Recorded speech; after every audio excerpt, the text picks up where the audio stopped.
hundreds of seriously ill and elderly prisoners should be freed to help reduce the jail population in England and Wales. This, according to a new report. The proposal comes from the Centre for Social Justice, which says 7,000 places could be freed up.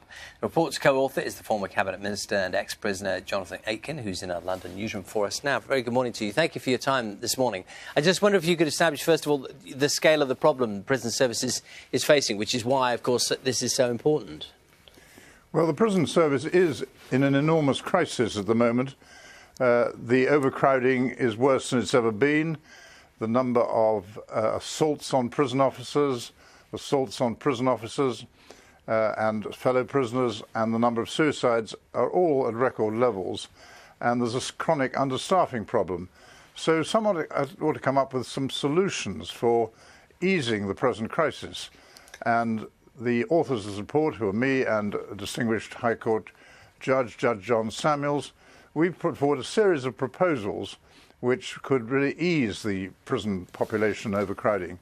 And in particular, we say that 7,000 prison places could be freed up by quite a sensible list of adjustments which are already sort of in the pipeline, but stuck in the pipeline in the Ministry of Justice.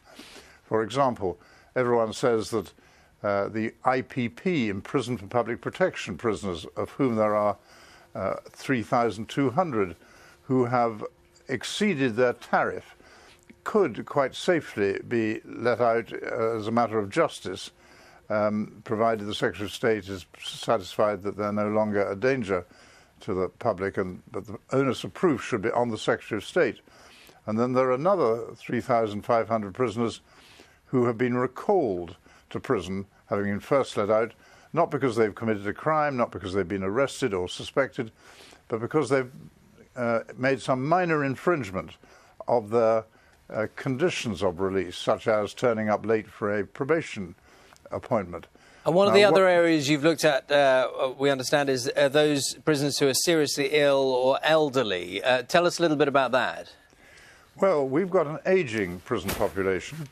There are at least another 2,000 or 3,000 prisoners who are either very elderly, often very sick, or have got dementia, and nobody wants to take the responsibility for letting them out because the original sentences were passed. But what we're saying is that sentence review and sentence monitoring, just common sense says, on all kinds of grounds of compassion, of common sense, or because they're no longer a danger, you could let out a group of prisoners there, and again, ease the prison population.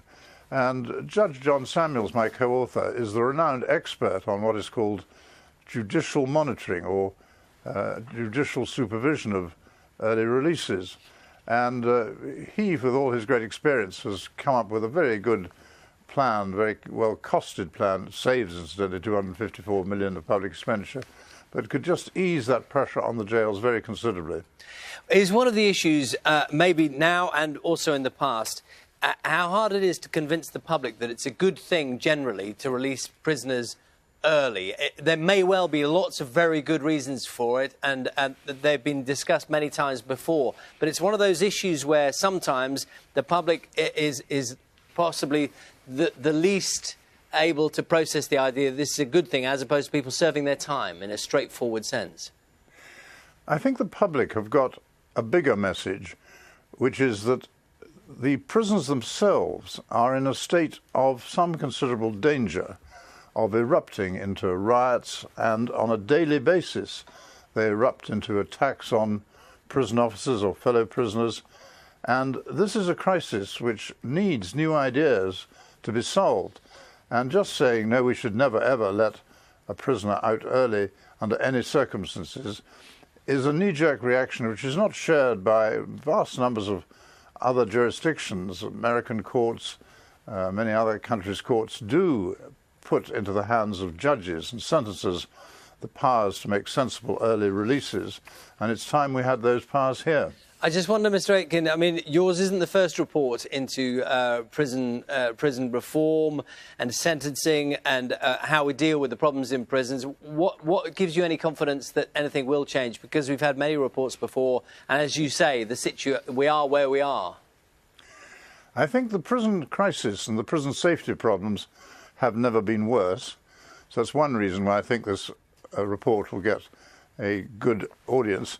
But secondly, the judges themselves, starting with my co-author, Judge John Samuels, are in increasing numbers willing to look at new ideas. And, for example, there's a Home Office and Ministry of Justice report which has been gathering dust on the shelves for about 2 years, saying we should have what are called problem-solving courts or drugs courts to deal with the 3% of criminals who commit 40% of the crimes.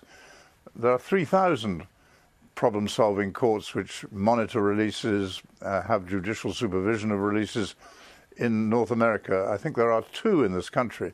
So there's a lot of reforms which are really quite popular with good judges and with thoughtful people in the system. There just needs to be some political will to get this delivered. Jonathan Aitken, thank you very much for your time this morning. Thank you.